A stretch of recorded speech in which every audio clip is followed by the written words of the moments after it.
Este es mar arriba 1, abajo 13. Mari está enferma, Mari está enferma.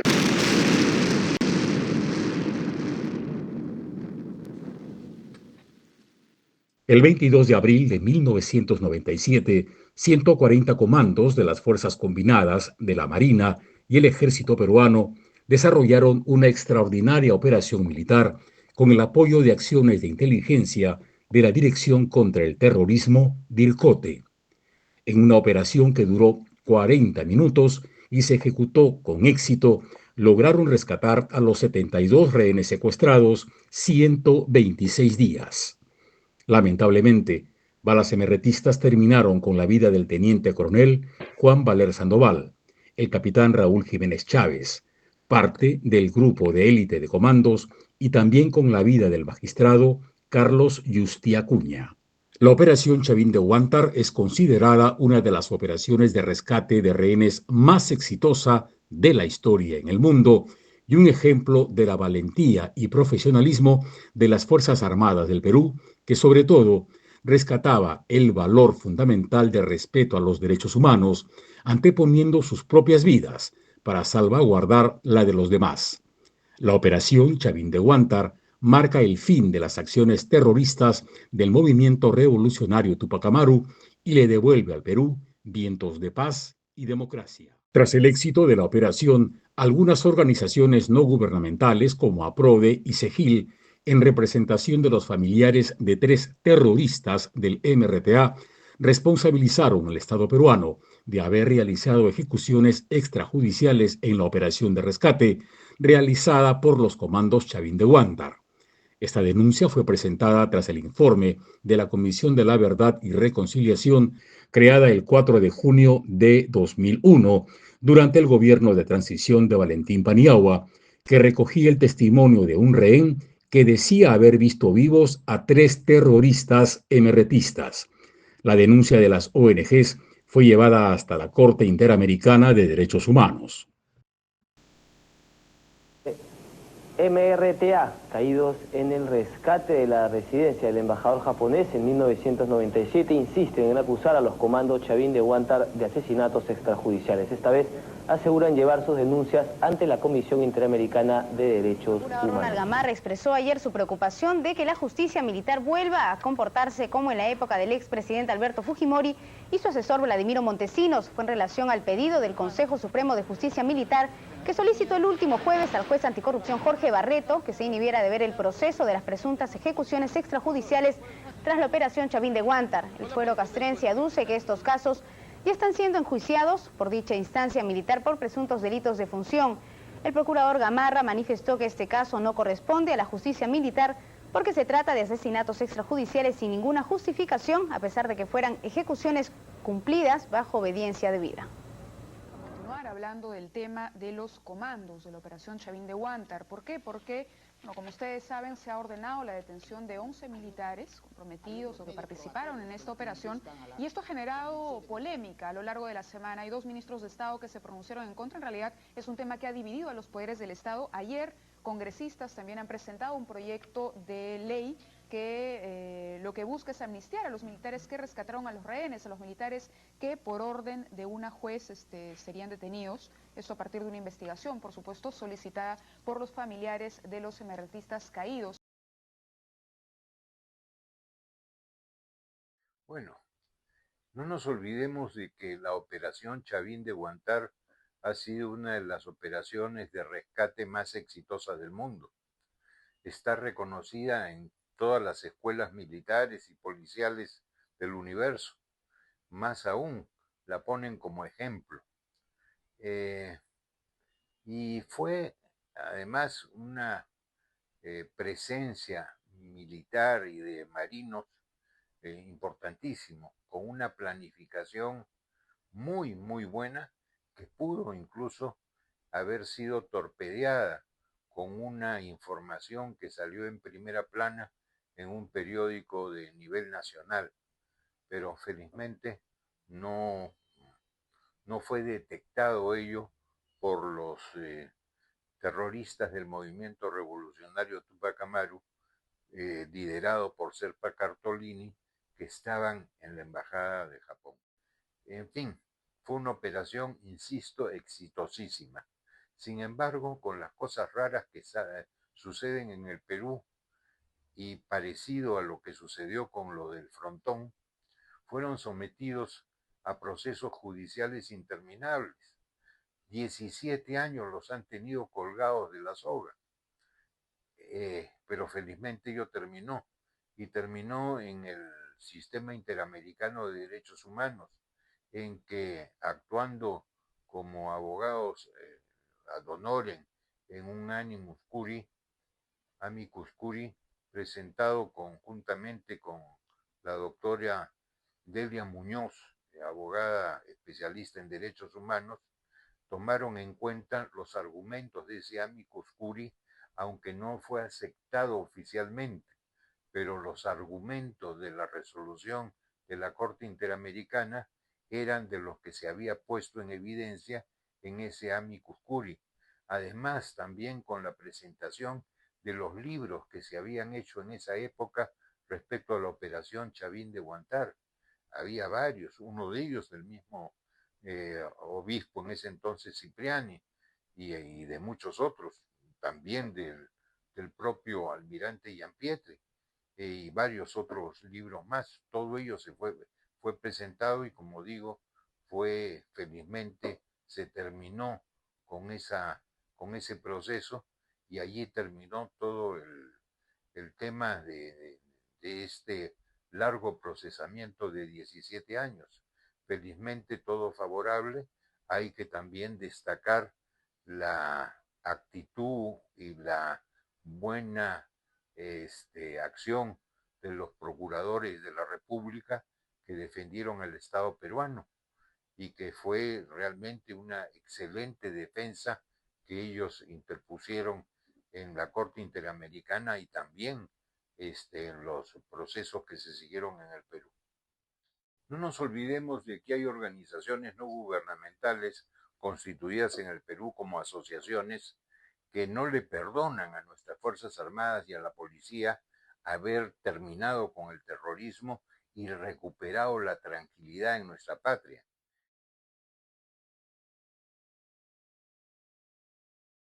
Para ellos, la realidad se construye a partir de algunos insumos de naturaleza indiciaria, y a eso le llaman ellos verdad. No importa si coincide o no con lo que efectivamente sucedió, esa es la verdad para ellos, una construcción. Eso es la fenomenología, ese es el método fenomenológico, es decir, una falsificación de la realidad. Y eso fue lo que hizo precisamente la Comisión de la Verdad, ¿no? Terminó enarbolando mentiras, haciéndolas pasar como verdades, sacrificando la verdad verdadera, ¿no?, para tener el pretexto suficiente, el marco, ¿no?, teórico, que les permitiese luego judicializar los casos y convertir al sistema de administración de justicia en un mecanismo que legítimamente, inscrito dentro del Estado de Derecho, sirviera para perseguir al propio Estado de Derecho y destruirlo desde dentro. Sin duda alguna, estamos frente a una acción política disfrazada de defensa de derechos humanos, que encubre lo que en realidad constituye una auténtica venganza política. No es casual que las ONGs cuenten por esa misma razón dentro de sus filas a militantes de Sendero Luminoso, del MRTA, trabajando dentro de estas ONGs. El caso más conocido es el del señor Gerardo Saravia, por ejemplo, senderista condenado, ¿no?, gracias en nombre mío, en nombre de mi familia, gracias en nombre de los nietos que no tengo, pero que tendré un día, seguramente. Porque la libertad de la cual gozamos el día de hoy, y de la que, si es que sabemos cuidarla, y sabemos defenderla como corresponde, esa libertad se la deberemos en gran medida a estos héroes de la patria, que lamentablemente no reciben todo el reconocimiento que debieran tener. Y en su lugar fueron perseguidos vil y cobardemente.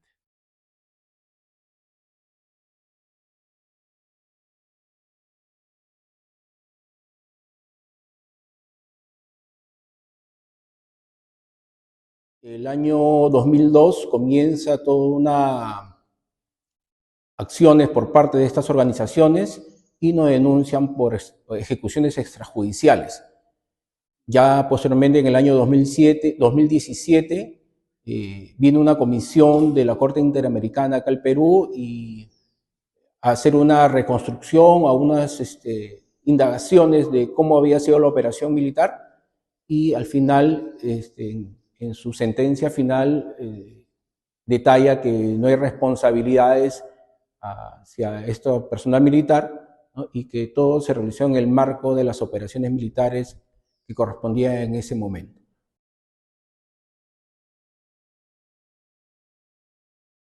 Se nos tildaba de asesinos, se nos tildaba de violadores de derechos humanos, entonces uno tiene un sentimiento de resentimiento, un sentimiento de indignación, porque la operación era compleja y se dio todo, ¿no? Se planificó bien, se ejecutó bien, ¿no? Y entonces, ¿cuál es la defensa de un Estado, ¿no? ¿Cómo se comporta el Estado peruano en ese momento con nosotros, ¿no?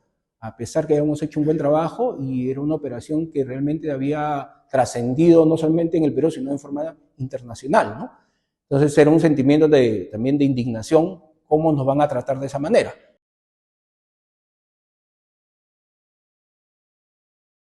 Las organizaciones no gubernamentales están financiadas prácticamente por otros actores, ¿no? Y es bien sabido que este financiamiento es considerable para estas organizaciones no gubernamentales. Entonces, lo que lo motiva más que todo a ellos es el tema económico. La motivación de estas ONG era perseguir al gobierno anterior, ¿no?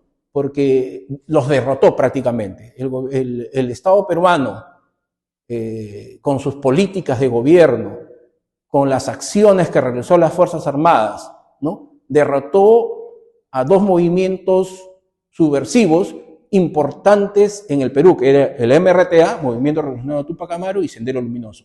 Creo yo y creo que muchos de nosotros, los oficiales, técnicos oficiales, los miembros de las Fuerzas Armadas, opinamos y somos conscientes de esto, que somos el único país que ha podido derrotar a dos movimientos subversivos al mismo tiempo, ¿no? Y que la política de gobierno de ese entonces confió en las Fuerzas Armadas para poder derrotar a estos movimientos terroristas y construir un momento de paz en el Perú para hacer un país, transformar el país de un país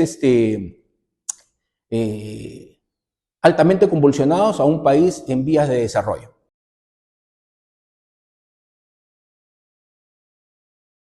Nosotros tenemos una convicción, el personal militar, por la formación que tenemos en las escuelas, ¿no? Tenemos una vocación, ¿no? Y lo hacemos no por un tema económico, no lo hacemos por un tema de política, lo hacemos porque tenemos un principio, ¿no? Tenemos los principios de los valores de los valores patrióticos, ¿no? Consideramos que es nuestra obligación y nuestro deber participar en estas operaciones porque así es la formación que nos han dado de la escuela militar, la escuela técnica, tanto en el ejército, en la marina, en la Fuerza Aérea, en la Policía Nacional. Nosotros estamos convencidos de eso, ¿no? Lo hacemos porque está dentro de nuestro ideario, ¿no? Nuestro pensamiento, que si debemos actuar en este tipo de operaciones, tanto en operaciones militares, en el frente interno como en el frente externos, es nuestra obligación moral volver a tomar las armas y volver a ejecutar operaciones militares.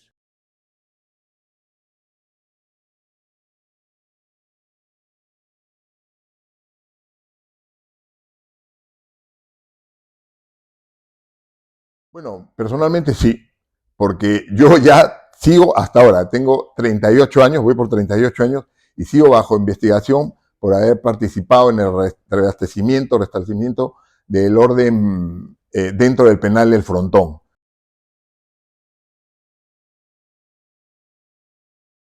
Porque definitivamente es abiertamente obvio de que luchan pues, por otros intereses, ¿no? En mi caso, en nuestro caso, yo abandonaba a mi familia por $60 mensuales, que era lo que me pagaban cuando yo era teniente segundo, me iba a la zona de emergencia. Yo le pregunto a estas personas cuántos cientos de miles de dólares han ganado por nuestra persecución. Yo tengo 38 años, ¿ah? Calculen mensualmente cuántos miles de dólares les pagan, cuántos cientos de miles de dólares, no solamente ellas, sino varios. Le pregunto nada más.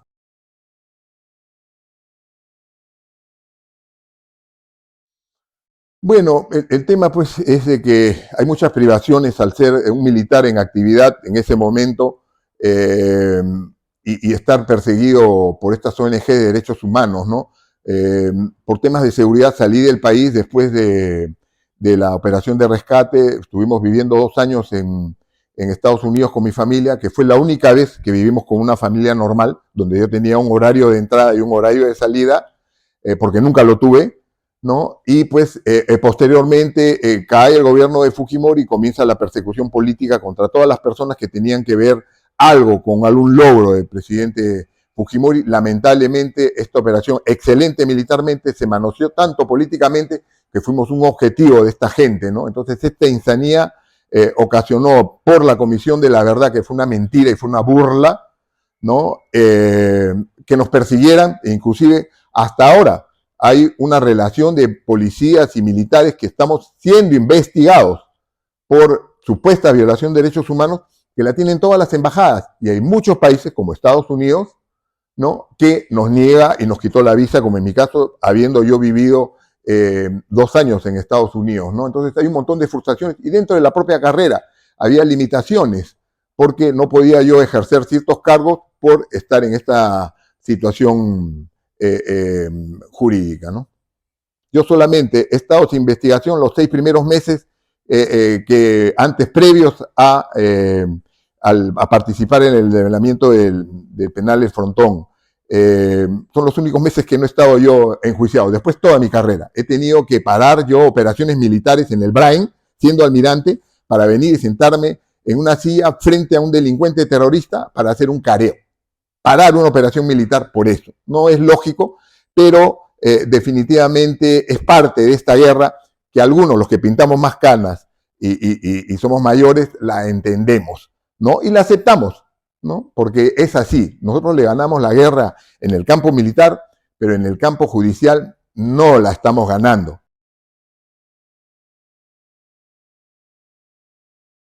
Sin ningún problema. Yo la tengo clara. Alguien la tiene que hacer. Si todos evadimos nuestra responsabilidad, este país se va al diablo. A mí me tocó un momento difícil, ganábamos muy poca plata, lamentablemente por presión y falta de apoyo a veces de las esposas, mis compañeros tuvieron que retirarse de la Marina, pero era una necesidad, con $60 era inviable vivir en ese momento, ¿no? Entonces, a pesar de todo eso, permanecí por el compromiso que tuve, porque en el caso puntual del Frontón, yo perdí compañeros, no subalternos, compañeros, porque yo tuve vivencias anteriores y conocía al personal subalterno que trabajaba conmigo y teníamos una amistad fuera del tema netamente castrense. Entonces, esos amigos murieron cumpliendo mis órdenes, murieron delante mío, murieron detrás mío. Entonces, eso creó un compromiso muy especial, no normal en cualquier oficial de Marina, y me obligó a continuar a pesar de gastar poca plata y el alto riesgo que vivíamos en ese momento, por el compromiso de ellos que dieron la vida por nuestra patria, por esta democracia boba que vivimos actualmente, ¿no? Y eso es lo que a mí me ha motivado y no me arrepiento, y sé que si me dicen, oye, vas a hacer esto, pero vas a estar perseguido toda tu vida, lo haría sin ningún problema. Yo, en lo personal, no pensé llegar a la edad que tengo, no pensé conocer a mis nietos. Tengo 4 nietos, una mujer que me apoya en todo, muy guerrera, que sale a la calle, hemos salido a la calle por recobrar la democracia, ¿no? Y no me arrepiento en nada, en absoluto, y no lo dudaría y lo volvería a hacer a pesar de toda esta persecución implacable.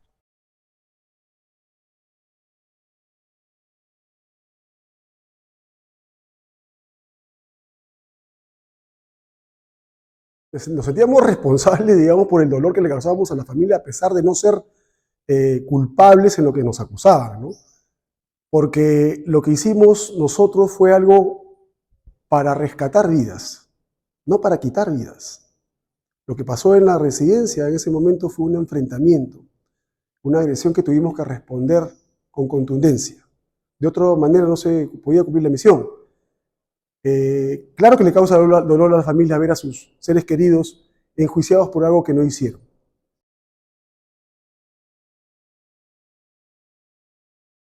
Terminamos con un grupo terrorista que azotó muchos años al Perú, con el MRTA, fue la última acción de armas que el MRTA intentó hacer. Acabamos con el grupo Movimiento Revolucionario Tupac Amaru. Y sentimientos encontrados, porque por un lado el orgullo, la alegría, la satisfacción del éxito y del deber cumplido, pero por el otro lado, pues recordamos también que 2 de nuestros hermanos comandos perecieron aquí en esta operación. Estamos hablando de Valery Jiménez, héroes del Perú, y tuvimos 25 heridos, algunos de los cuales hasta el día de hoy tienen secuelas, porque tienen poca movilidad en los brazos, ¿no? Eso es lo que me provoca cada 22 de abril, sentimientos encontrados de alegría y de tristeza. De orgullo también por haber sido parte de esta historia que marcó el fin de un grupo terrorista. Y por otro lado, Dios quiera que esto no se vuelva a repetir, pero si se llegase a repetir, por supuesto que volvería a ingresar. Volvería a ser parte de este grupo de comandos que intervino en esta operación y que rescató la dignidad de todo un país y a 72 rehenes, devolviéndolos a sus familias vivos. Uno falleció después de la operación, lamentamos la pérdida del magistrado Yusti, pero los comandos cumplimos la misión. Y si tenemos que volver a hacerlo, lo haríamos 1 y 1000 veces.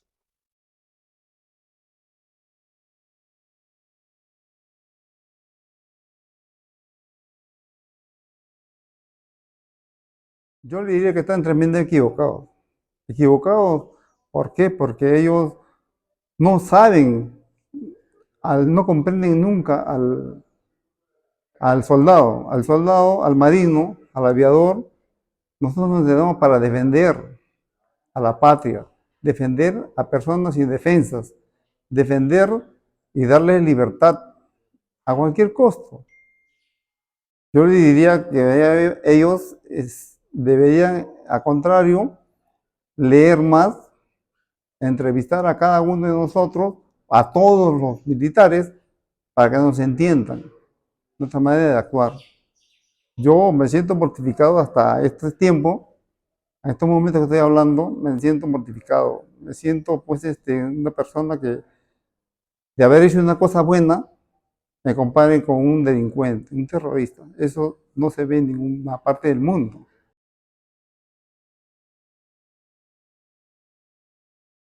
Me siento un héroe. ¿Por qué? Porque di libertad no solamente a los rehenes que estuvieron en ese momento, a los 71, sino a toda la población, a todo el Perú. Porque ellos estaban amenazados por esta horda terrorista. Nosotros hicimos nuestro trabajo y lo hicimos bien.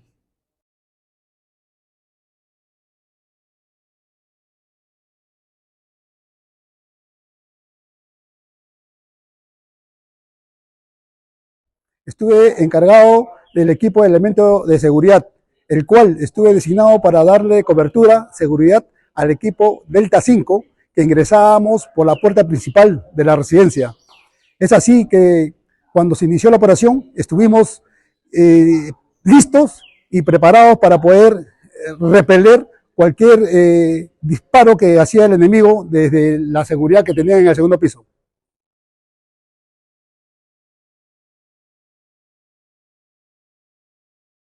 Sí, sabíamos que podíamos morir en este acto que estábamos haciendo nosotros en el bien de nuestra patria, pero era más nuestra fuerza de querer nosotros liberar a los rehenes y liberar al Perú, porque todos estábamos, todo el Perú estaba secuestrado.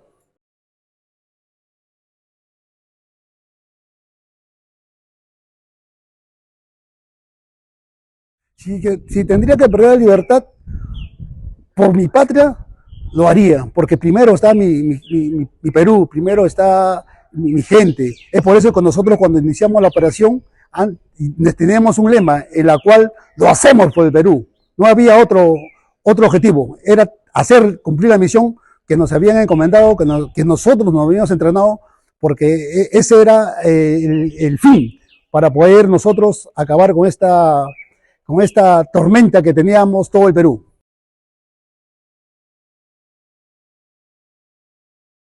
A pesar de haber hecho una labor loable, admirada por el mundo, sin embargo nos convirtieron de héroes a villanos. Y pienso que no fue parte del resultado de lo que nosotros esperábamos. Empezamos a sentir que nos daban la espalda. Nos daban la espalda a pesar de haber cumplido parte de nuestro misionamiento, de haber realizado nuestro trabajo y habíamos dado lo mejor de nosotros. Palabras que quedarán tatuadas en el alma del soldado, del infante de marina que afrontó con valentía haber sido puesto en el banquillo de los acusados y que hoy se quedan para la posteridad en un homenaje histórico a quienes con su magna hazaña le devolvieron la esperanza y la paz a todo el Perú. Un homenaje también a nuestros héroes Juan Valer Sandoval y Raúl Jiménez, quienes desde la Mansión de los Héroes son ejemplo de amor a la patria para las nuevas generaciones de soldados peruanos, y también el almirante Luis Giampietri, quien ya no está entre nosotros, pero que dejó resonando para siempre su gloriosa frase «Mari está enferma», que dio inicio a la operación militar Chavín de Huántar. ¡Comando! ¡Chavín de Huántar!